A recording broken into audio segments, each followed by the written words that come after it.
Bienvenue sur les ondes de Franc-Maçon. Mon nom est Gamaçon et vous écoutez le podcast Dans le franc des yeux où on s'entretient avec des invités sur des sujets intéressants, sur plusieurs points de vue différents, non seulement dans le blanc des yeux, mais surtout avec franchise pour avoir des conversations où est-ce qu'on va essayer d'outrepasser la censure et parler des vraies choses ensemble.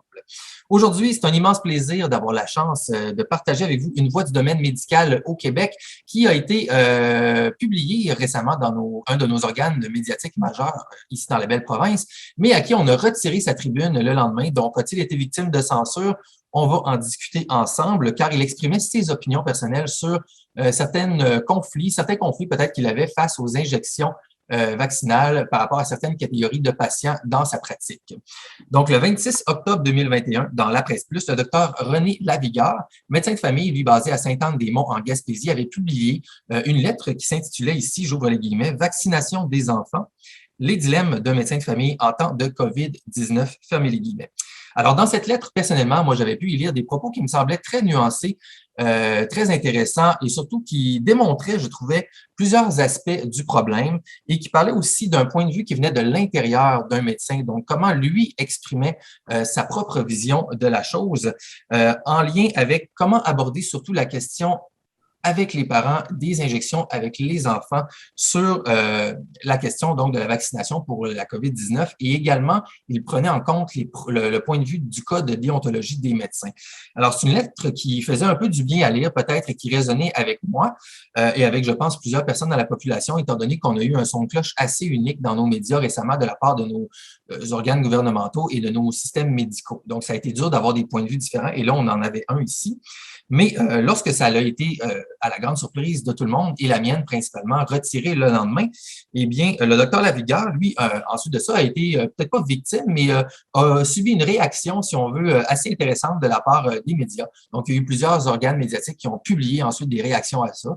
Entre autres, ici, on a eu le journaliste Patrick Lagacé qui avait publié un tweet que je veux partager rapidement. Avec vous, qui avait mentionné quelque chose ici. La lettre a été retirée du site web. Elle a été dénoncée à l'interne par plusieurs journalistes en termes très clairs. Ça n'aurait jamais dû être publié. C'est un ramassis de fausseté pondu par un coucou. Ça ne doit plus jamais arriver. Alors, dans le cas ici, il semblerait que ce sont les journalistes à la presse qui sont devenus les experts, peut-être en sciences et en médecine. Je ne sais pas, c'est eux qui ont eu le premier mot là-dessus, selon M. Lagacé. Alors, ce que j'ai décidé de faire ici, c'est d'offrir une opportunité à M. Lavigueur d'avoir une petite tribune, peut-être pour déterminer est-ce qu'il regrette des choses, est-ce qu'il croit lui-même finalement avoir dit des faussetés, ou au contraire, s'il tient toujours à son argumentaire et s'il aimerait peut-être apporter des précisions à sa lettre. On est maintenant au début novembre. On vient d'apprendre que Daniel Paré, le directeur de la campagne de vaccination, a décidé, selon le devoir, de donner un coup de fouet dans la campagne de vaccination aux enfants de 5 à 11 ans. Pour leur donner une dose de vaccination avant Noël. Et c'est drôle, je trouvais en disant ça ce matin parce que on dit toujours aux enfants de faire attention qu'il n'y ait pas d'aiguilles dans leur sac de bonbons d'Halloween, mais il semblerait que le gouvernement va vouloir en mettre une dans les bas de Noël de nos enfants avant le temps des fêtes. Alors, effectivement, M. Lavigueur va être avec nous ici aujourd'hui. Juste avant, je veux vous remercier d'être là, bien sûr. Vous abonner si jamais vous appréciez d'avoir des conversations de ce genre-là ici. Et puis, évidemment, vous allez pouvoir rester jusqu'à la fin si jamais vous désirez me supporter. Il y aura des options pour ça pour vous, bien sûr.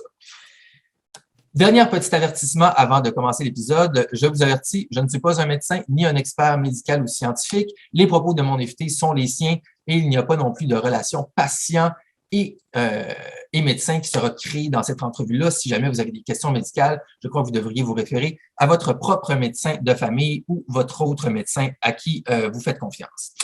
Maintenant, tout le monde, sans plus attendre, j'aimais prendre un moment avec vous pour accueillir mon précieux invité. Apparemment, un grand coucou qui a le bonheur avec qui j'ai le bonheur de me joindre, M. René Lavigueur, docteur de Gaspésie. Bonjour, M. Lavigueur. Bonjour. Merci beaucoup d'être là aujourd'hui, M. Lavigueur. Écoutez, on a un bref moment ensemble ici pour parler un petit peu de la situation. Écoutez, je commence mon projet prenez un moment pour établir un moment de franchise entre nous ici. Je dois vous dire que, en toute franchise avec vous, moi, je suis un peu nerveux présentement parce que vous êtes quelqu'un qui a fait brasser beaucoup les organes médiatiques dans la dernière semaine particulièrement. Il y a eu plusieurs articles qui ont été parus contre vous, des articles très sérieux où on met en voix beaucoup d'experts qui réfutent vos propos et tout ça. Alors, ça me rend un peu nerveux de vous donner cette tribune ici et j'espère le faire d'une bonne façon et qu'on puisse être nuancé dans nos propos. Alors, voici mon moment de franchise avec vous. Et avant de commencer, je voudrais savoir, est-ce que vous avez peut-être soit une anecdote ou un moment dans votre vie où vous vous rappelez ou est-ce que vous avez été soit trop franc ou peut-être manqué de franchise ou y a-t-il un événement dans votre vie où vous pouvez nous partager peut-être un moment où vous avez senti où est-ce que ça a été important d'être plus ou moins franc dans une situation donnée, juste pour commencer ça d'une façon intéressante et loufoque? C'est sûr qu'il y a un dicton qui dit « toute vérité n'est pas bonne à dire ». Mais le dicton est très intéressant parce que toute vérité, ça reste une vérité, mais parfois c'est pas bon à dire parce que le timing n'est pas bon. L'auditoire à qui on s'adresse n'est pas prêt à le recevoir ou toutes sortes de raisons. Oui, ça m'est arrivé comme je pense à tout le monde. Puis là, je pense que j'aurais pas pu vivre ça si j'avais eu 20 ans de moins. Il y a comme, c'est comme, j'ai la difficulté à m'expliquer, mais en vieillissant, je pense disons que ce qu'on défend est moins centré sur notre ego. On peut prendre la distance que je souhaite à tout le monde, de défendre des idées qui sont des idées, sans que notre ego soit trop mis en valeur ou prenne trop de place dans tout ça. Moi, d'abord, je commencerai par dire, je remercie M. Lagacé d'avoir ajouté un mot à mon vocabulaire que j'ignorais totalement, le mot « coucou ». J'avoue que je vais faire des recherches. Puis aussi, c'est que j'ai aucune animosité. C'est-à-dire que ce qui est arrivé est très intéressant, ce qui est arrivé.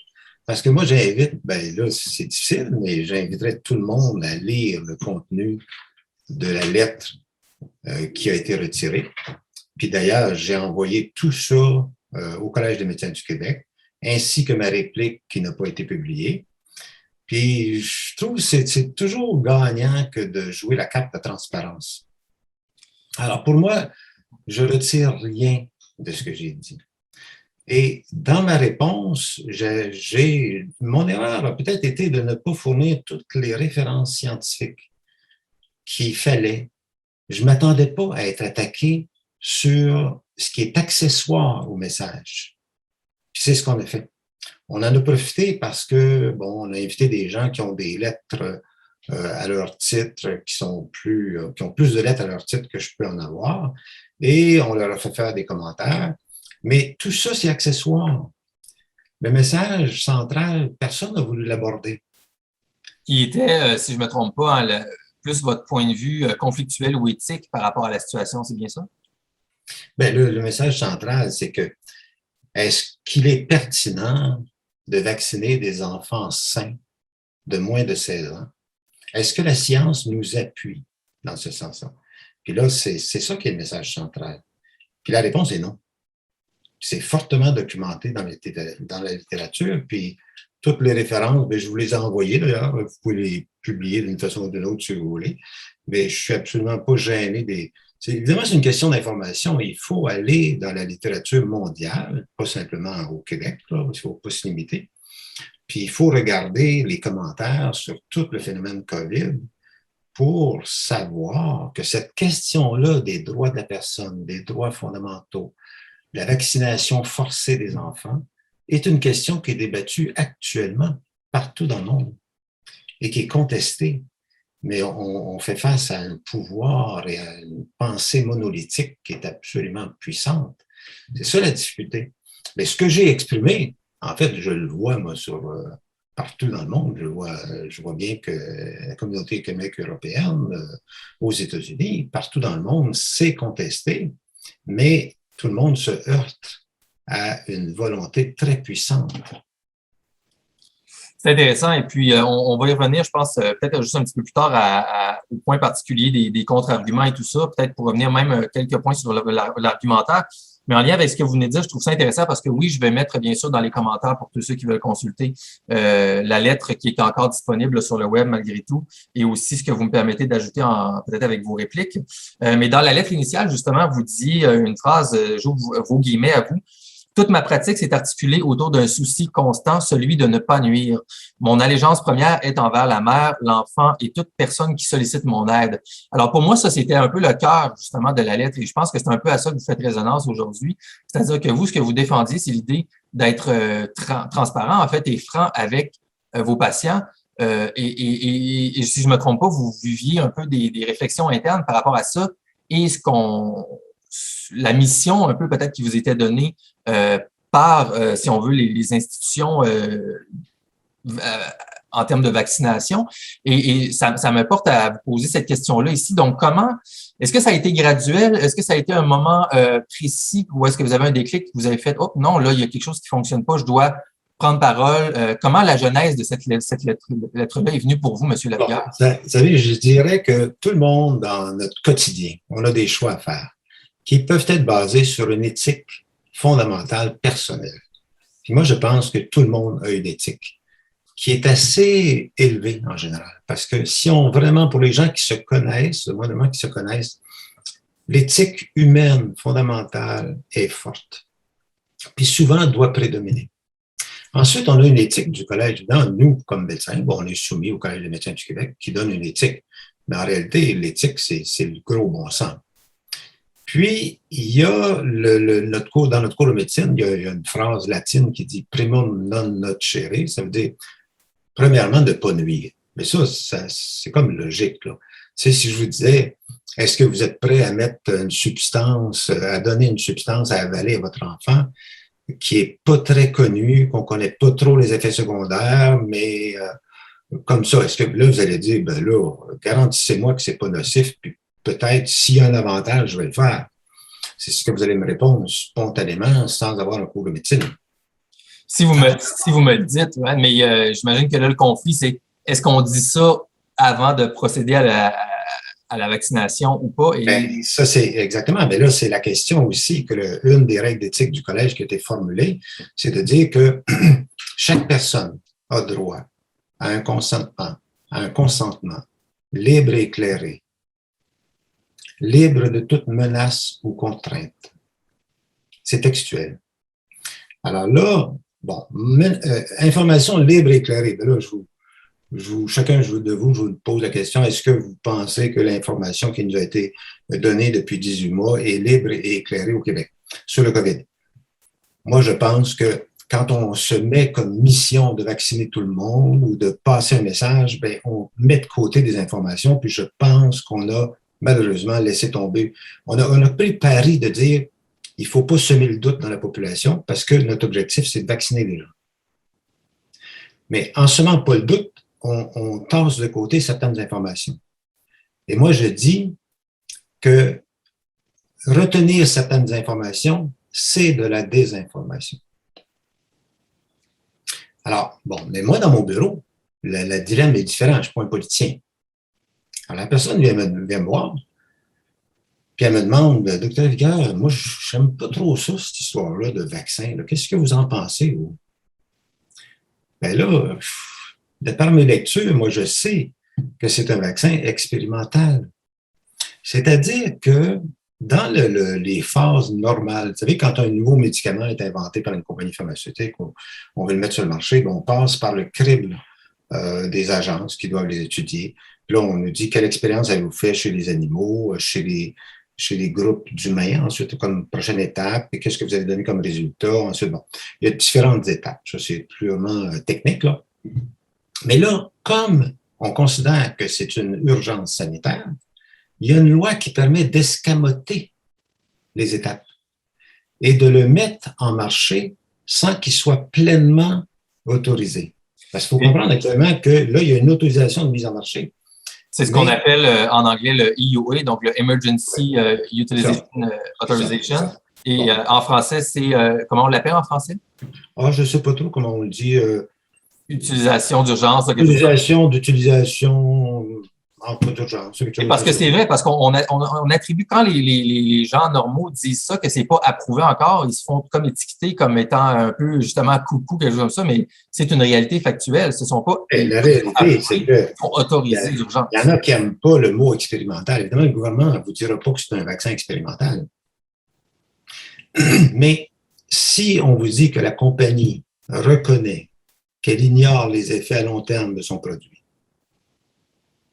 si on vous dit que la compagnie a fait des pieds et des mains partout dans le monde pour faire signer des contrats, le plus souvent secrets, avec les gouvernements, pour garantir son immunité judiciaire en cas de poursuite, il me semble que ça lève le voile sur un doute. C'est-à-dire qu'une compagnie qui ne veut absolument pas être poursuivie d'aucune façon face à un vaccin dont elle reconnaît ne pas connaître les effets à long terme, ben on doit comprendre que c'est un produit, parce que ça, c'est comme un produit pharmaceutique. Un vaccin, c'est un produit pharmaceutique. On doit comprendre, la seule chose à comprendre, c'est qu'on ne connaît pas tout de ce vaccin-là. Puis c'est la première fois qu'on l'utilise chez les humains à grande échelle comme ça. Sur une échelle, on n'est pas allé avec le dos de la cuillère. Vaccination mondiale, vaccin à ARN messager, le premier, le plus vendu au monde. Je crois qu'on est à 3,5 milliards de doses, mais là, il faudrait vérifier. Alors, on n'y va pas avec le dos de la cuillère. Alors, moi, il me semble qu'il est permis de dire, c'est-à-dire que je me sens dans l'obligation éthique de dire à mes patients, ben c'est un vaccin, donc on ne connaît pas tout. C'est expérimental. Puis vous avez le droit d'avoir des doutes. Si vous avez peur, puis comprenez bien, moi, je ne fais pas une campagne anti-vaccinale.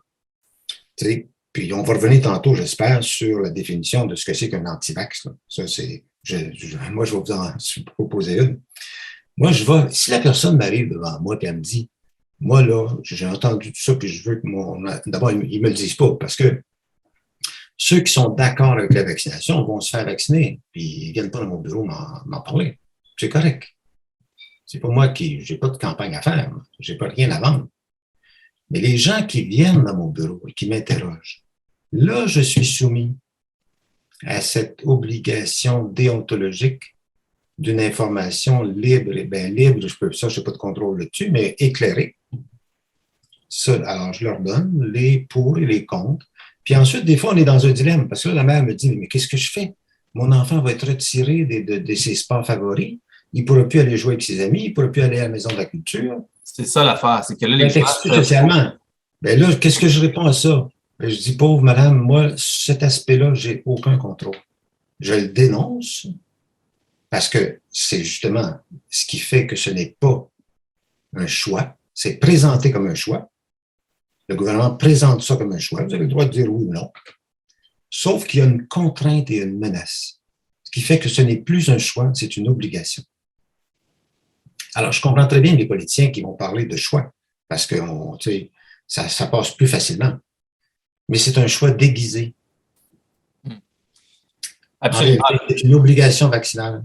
Puis les conséquences, ça c'est l'autre point que j'apporte, je dis, la santé publique, par définition, ça s'occupe de la santé. D'abord, ce sont des spécialistes qui ont une maîtrise, un doctorat, et qui doivent regarder la santé publique dans son ensemble, ce qui inclut la santé psychologique, sociale, physique, la santé globale.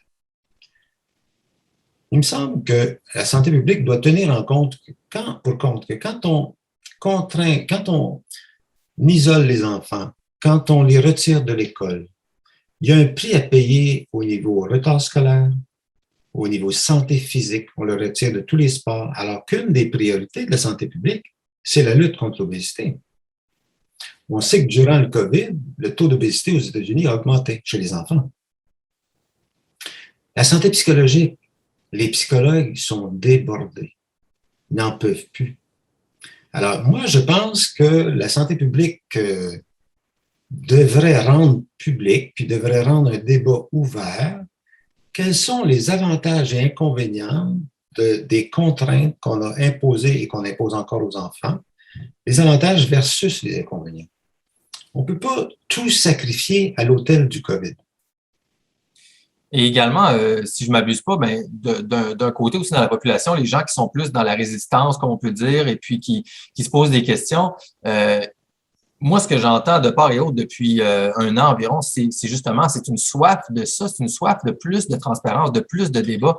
Il y a pas Ben, les gens-là n'ont pas un désir d'imposer quelque chose, ils veulent avoir les deux côtés de la médaille. Ils aimeraient ça que la santé publique rende transparent non seulement ce que vous venez de dire, mais aussi peut-être même les études qu'eux prennent en compte pour arriver à leur conclusion, à leur consensus qui ensuite le gouvernement nous impose comparativement à l'ensemble des points de vue différents scientifiques sur le marché partout au monde.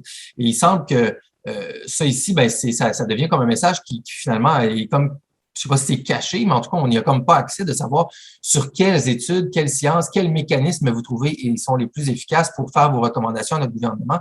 Et nous, je dis nous parce que moi, je m'inclus un peu dans ceux qui se posent des questions, mais tu sais, on aimerait ça avoir juste plus d'informations, en fait. C'est ça qu'on veut, c'est pas l'inverse, tu sais.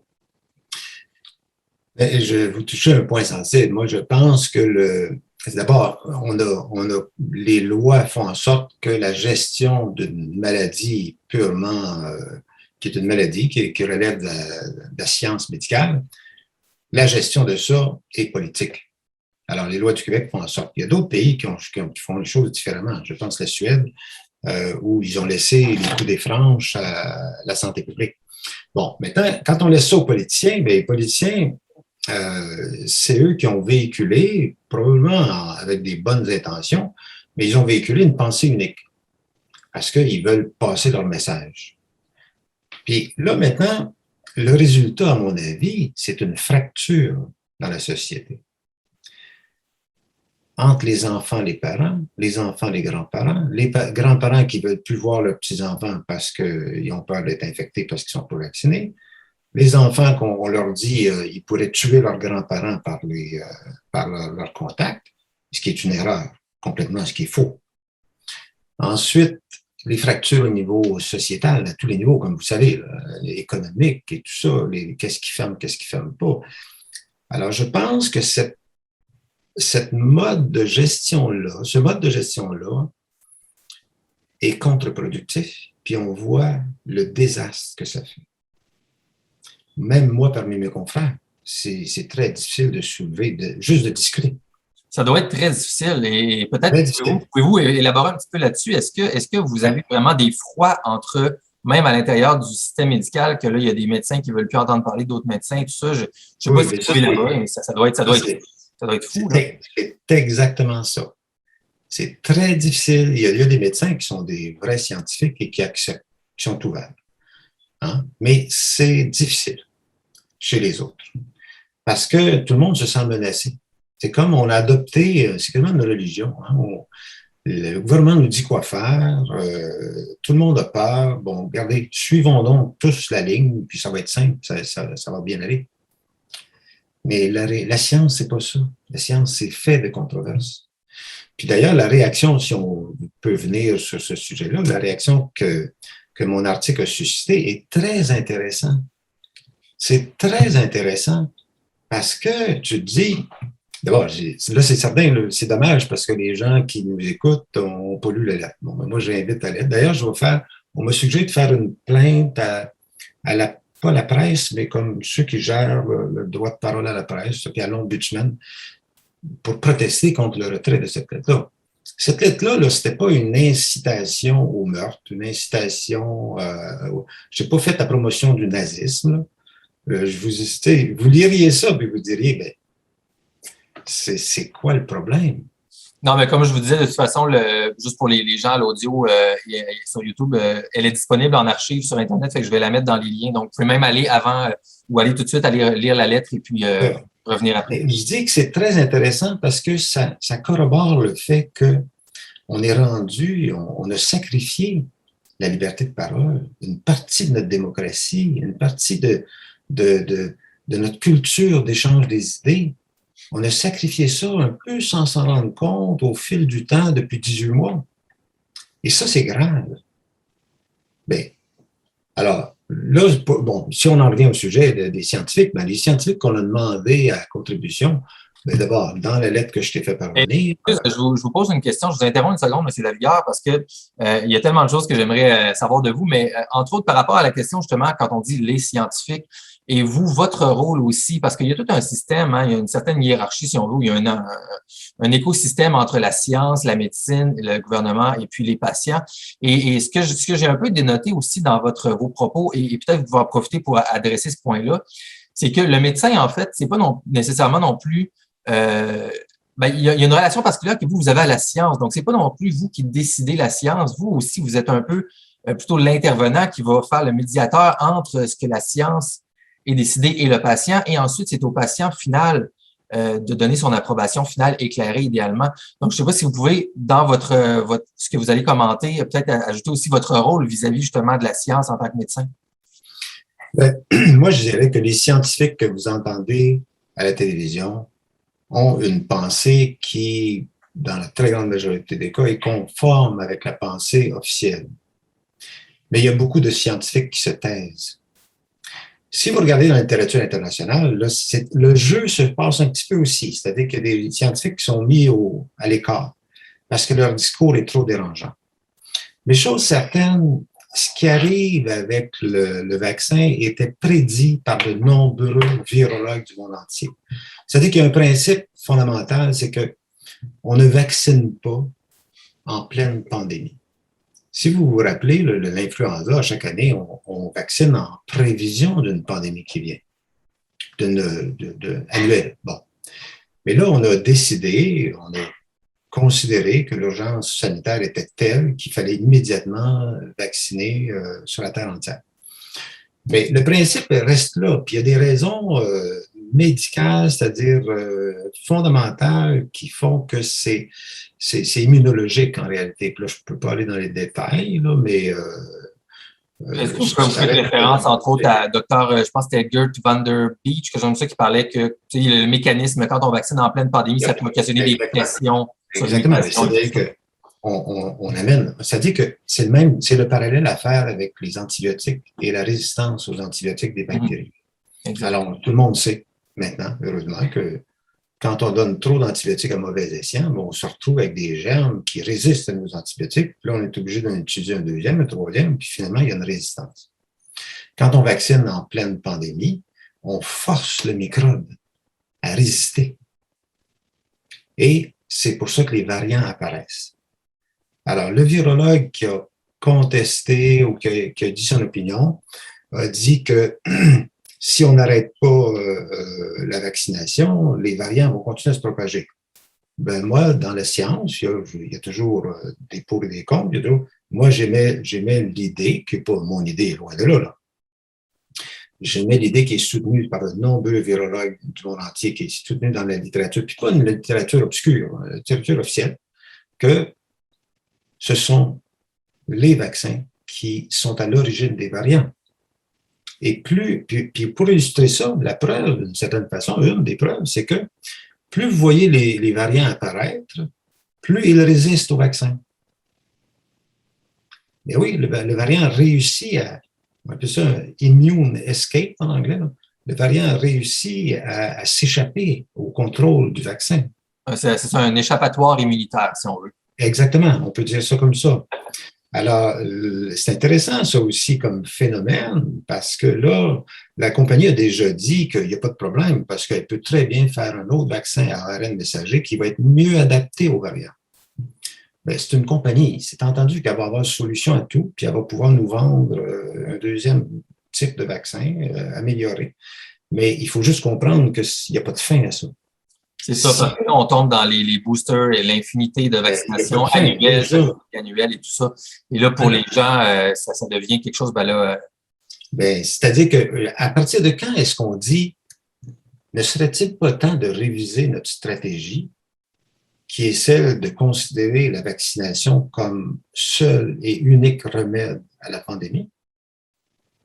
Ne serait-il pas temps de remettre ça en question quand en Israël, on pense déjà à la quatrième dose? Ça, c'est permis de dire ça. Puis quand je dis ça, là, moi, si le Collège des médecins m'entend, puis d'ailleurs, je l'ai dit tantôt, je pense que j'envoie tout ce que j'écris, là, je suis un peu préventif. Puis même, j'ai demandé conseil au collège des médecins. J'ai dit, là, si dans les médias, vous pensez que je suis dans l'erreur, dites-moi-le. Et ça, vous dites qu'avant même la première lettre à la presse, vous aviez déjà eu cette communication-là ou ça, c'était après que vous avez envoyé ça au Collège des médecins? Ah, c'est après. Après, c'est-à-dire que oui, c'est après que je me suis dit, là, oups, avec le tournant que ça prend, que je ne m'attendais pas, j'ai dit, là, c'est certain que le collège peut être inquiet quand on dit que je dis des demi-vérités. Hein, c'est pire que des demi-vérités, des faussetés. C'est ça, des faussetés. Mais là, je dis, le collège va se poser des questions. Et justement, dans les lettres qui sont comme en réponse à vous, on disait que le Collège des médecins avait commenté comme de quoi qu'ils n'ont pas pris à aucune action, mais qu'ils laissaient ça dans les mains de l'organe qui font les enquêtes, j'oublie le nom. Là. C'est-à-dire que la façon dont ça fonctionne, c'est que si une personne décide de faire une plainte au collège contre quelqu'un, là, la mécanique des enquêtes entre en jeu. C'est-à-dire que si une personne se plaint, dit, le gars dit des faussetés.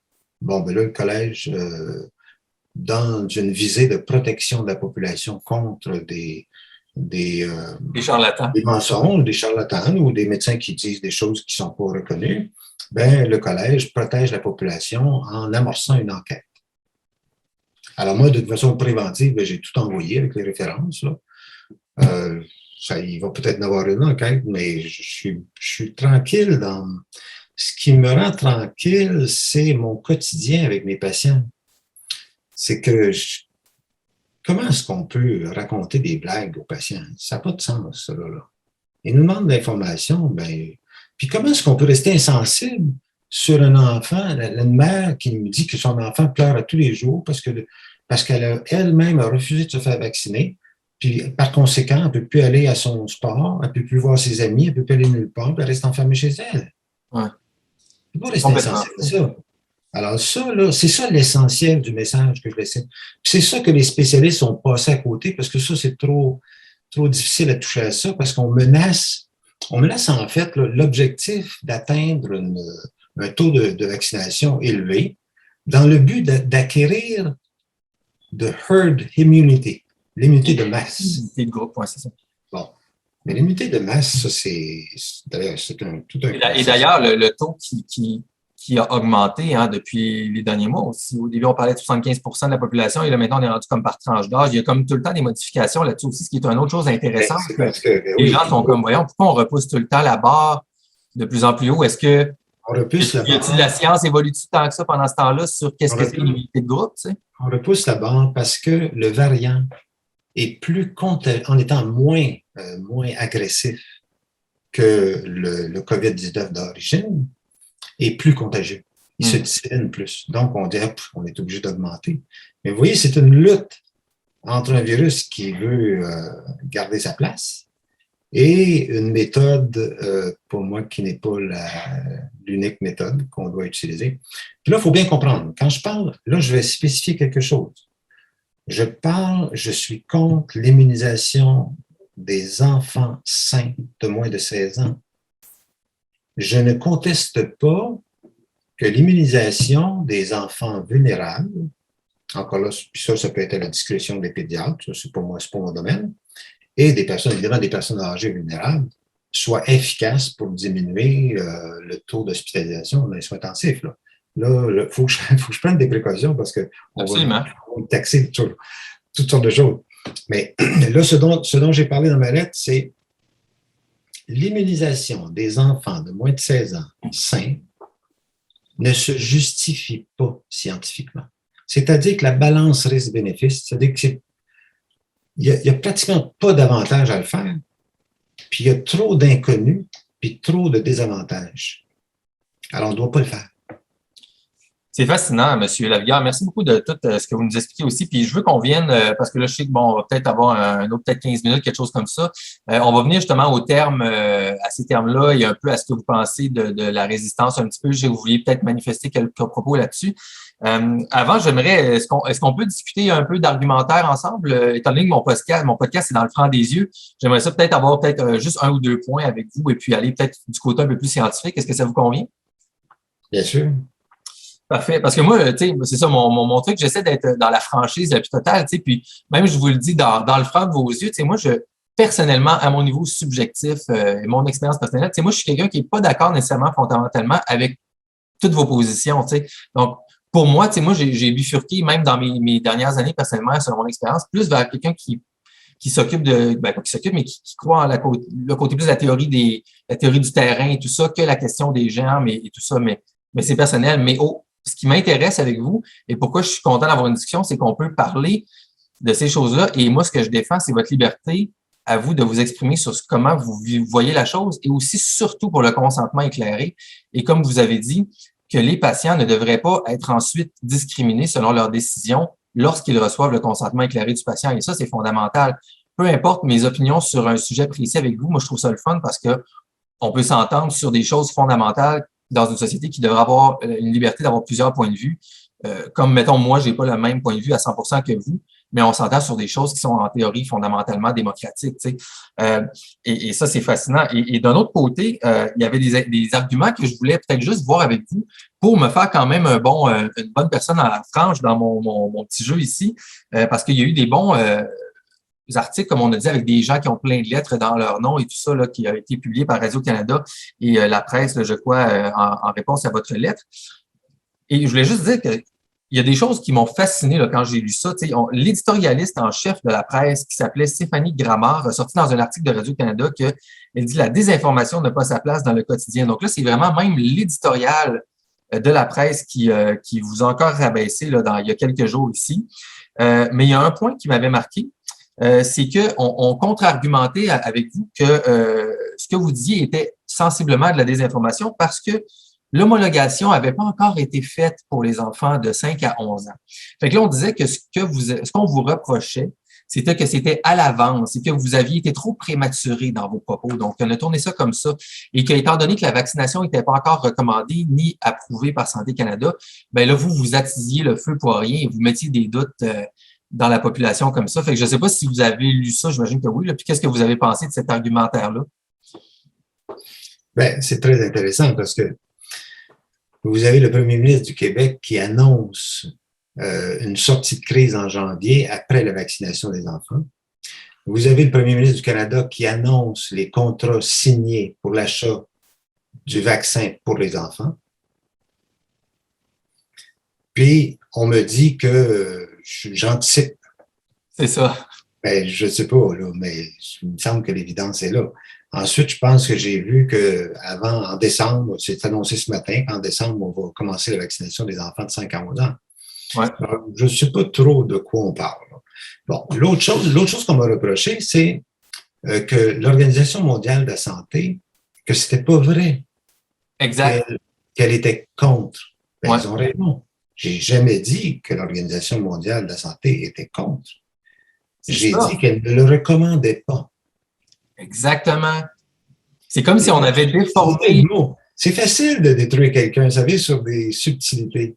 Elle n'aura pas, c'est-à-dire, elle n'a pas pris position. Elle ne recommande pas à ce stade-ci. Ça veut dire que ces experts-là se sont assis ensemble et ont dit, ils ont dit là, on n'ose pas le recommander. Ce qui veut dire, si je ne me trompe pas par étape, c'est qu'on va laisser ça entre les mains finalement du médecin et du patient. Parce qu'il n'y a pas assez d'évidence. Il n'y a pas d'évidence que ce soit utile. Fait qu'ils disent, on ne l'interdit pas, mais on ne le recommande pas. Alors là, je sais qu'on m'attaque sur ça, je ne sais pas quoi retenir de ça. Mais ils ont trouvé ça, en fait. Bon, c'est correct. Est-ce que ça répond à votre question? Absolument. Puis ça m'amène peut-être sur un dernier, écoute, il y en a tellement, mais un dernier petit point intéressant que j'ai trouvé qui, pour moi, était contradictoire, mais on essayait de faire passer ensuite par M. Alain Lamarre, qui, lui, est immunologiste et virologue à l'INRS, qui est simplement expert en immunologie.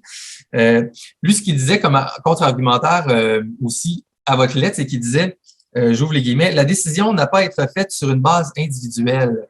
Alors lui, ce qu'il disait, c'est que le médecin ne doit pas considérer l'individu pour prendre une décision. Et il faisait passer ça comme un contre-argumentaire envers vous, mais qu'au contraire, on doit juste considérer l'ensemble de la population pour baser une décision médicale sur un patient. Et alors là, moi, là, je ne l'ai pas compris, celle-là. Ça, c'est passionnant, ce commentaire-là. C'est fou, là. Je vais vous dire une chose. Premièrement, je respecte beaucoup les spécialistes qui ont été appelés pour commenter, parce que je trouve que quand même, c'est une amorce de discussion. Exact. Mais sur ce commentaire-là particulier, je vais vous donner une expression qui illustre beaucoup.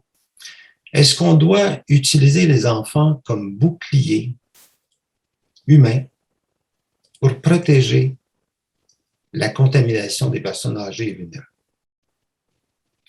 Si on dit qu'on n'a pas de preuve que la vaccination des enfants sains soit bénéfique pour eux, c'est un peu l'argument qu'il dit. Il dit qu'il faut se sortir juste de l'individu pour regarder l'ensemble de la population. Entre les lignes, là, je lis que l'objectif de la vaccination des enfants, c'est d'augmenter le pourcentage pour qu'on ait une immunité de masse et qu'on protège les vulnérables. Ça, c'est attaquable sur plusieurs points, même scientifiques. Mais là, je vous présente le point éthique. Est-il éthique d'utiliser les enfants comme bouclier humain pour protéger des personnes âgées et vulnérables, en sachant qu'on n'a pas de preuve du bénéfice qu'ils peuvent en tirer? Alors, moi, ce que j'ai suggéré, j'ai dit, mais mettez ça devant un comité d'éthique. C'est spécial. Et c'est là même qu'on... toute la question du principe de précaution revient un peu par la bande en lien avec cette question-là. Je sais que vous avez abordé ça dans vos commentaires aussi. Et on voit quasiment une inversion, finalement, un peu de ce qu'on peut considérer comme un principe de précaution. C'est que là, on veut un principe de précaution pour la société en tant que telle, mais non pas un principe de précaution pour l'individu qu'on traite. Alors, si notre individu peut être à risque en tant que médecin, là, je parle dans votre peau, écoute, on peut pas prendre les précautions pour toi, il faut prendre les précautions pour l'autre. Alors, désolé, mais s'il se passe quelque chose, je priorise le groupe. Et là, même, il y a des discussions plus larges que ça avec la question de qu'est-ce qu'on veut comme société. Là, on veut une société...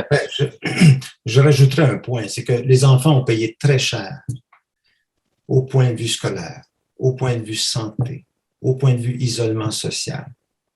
Sans parler que c'est eux qui héritent de la dette colossale qu'aura coûté le COVID. Et là, on leur demande un petit effort. Payez un petit risque supplémentaire à même votre chair, votre santé, au bénéfice. Éthiquement, j'aimerais ça que ce soit analysé par les comités d'éthique.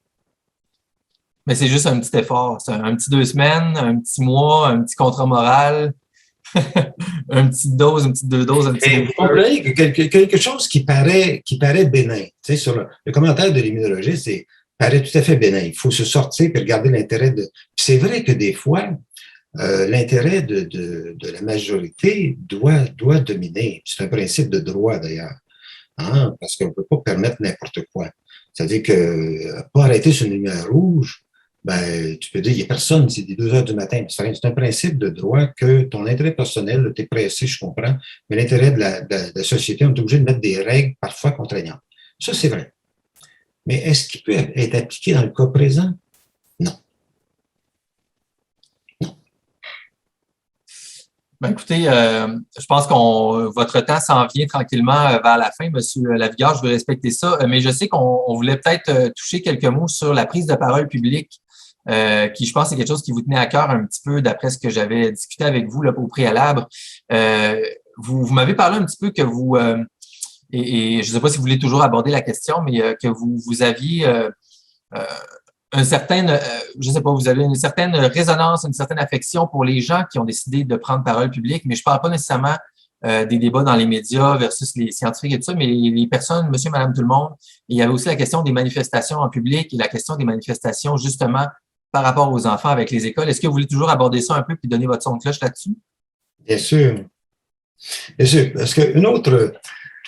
Vous savez, c'est intéressant dans la vie de toujours prendre une distance puis regarder les choses. Il faut absolument prendre des distances. Moi, quand j'ai vu les parents qui faisaient des manifestations devant les écoles, bon, dans l'intimité de ces parents-là, là, ils sont outrés de ce qui se passe. Ils veulent défendre leurs enfants et ils mettent à profit un droit fondamental de la société qui est celui de manifester. On a fait une loi spéciale à l'Assemblée nationale en peu de temps. C'est extraordinaire. qu'on ait fait ça pour faire taire une voix dissonante. Alors moi, là, ici, là, je félicite les parents qui ont eu le courage, l'énergie d'aller dans des voies légales et protester publiquement pour le bien de leurs enfants. Je félicite aussi les travailleurs de la santé qui disent il y a quelque chose qui ne va pas là-dedans. Ce vaccin-là, je ne l'accepte pas, c'est un vaccin expérimental pour moi. Ils sont déchirés, je les connais. Ils sont déchirés, ils aiment leur travail, ils aiment ce qu'ils font. Puis là, ils disent non, je ne peux pas accepter ça. Ils perdent leur emploi, ils perdent leur salaire, ils sont ostracisés par la société, puis ils persévèrent par eux-mêmes. Ben moi, je dis chapeau à quelqu'un qui va jusqu'à perdre son emploi pour quelque chose auquel il croit. Évidemment, bon, ça, là, je donne un point de vue. La question qui est très importante d'aborder, c'est la question anti-vaccinale. Je dis, me faire traiter d'anti-vax, c'est vraiment primaire. Bon, ça, je peux vous dire, c'est primitif. C'est quand on n'a rien à dire, quand on ne veut pas converser, ben, on l'envoie un vocable comme ça, puis tu t'envoies. Ça veut dire quoi, anti-vaccinal? Là, il faudrait le définir. Ben, anti-vaccinal, en théorie, ça serait contre tous les vaccins. Il y a très, très peu de gens dans la population québécoise et même européenne qui sont anti-vaccins tous azimuts. Très, très peu. Il y en a. Mais la grande majorité des gens qui sont contre le vaccin expérimental ARN messager ne sont pas des anti-vaccins tout azimut. Ils sont contre celui-là qui est expérimental. Alors, pour celui qui ne veut pas dialoguer et qui veut me balancer aux oubliettes en me traitant d'anti-vax, ben, j'ai pitié de lui. Pour l'autre qui me traite de conspirationniste, ben, je pose encore la question parce que je ne sais toujours pas qu'est-ce que c'est qu'un conspirationniste. Je ne sais pas. Il n'y a pas beaucoup de définitions qui traînent. Ça semble plus être un sac pour ramasser les gens qu'on n'aime pas entendre Je pense que quand on n'a pas beaucoup de langage, on utilise un mot comme ça. Les étiquettes infamantes, comme d'autres personnes diraient. C'est ça. C'est un manque de langage. Ou un manque de subtilité dans la discussion. Bon, peut-être que, bon, je ne veux pas non plus, je veux pas faire la même chose et injurier personne, mais je veux dire, je pousserais ces gens-là à aller un peu plus loin dans leur réflexion et me dire exactement c'est quoi qu'ils veulent dire par anti-vax ou conspirationniste. Souvent, ce genre de propos-là, ça en dit peut-être plus sur la personne qui tient ses propos très, très faibles et peu larges ou peu nuancés que l'étonnant, c'est que ça vient de gens parfois très éduqués. Mm-hmm.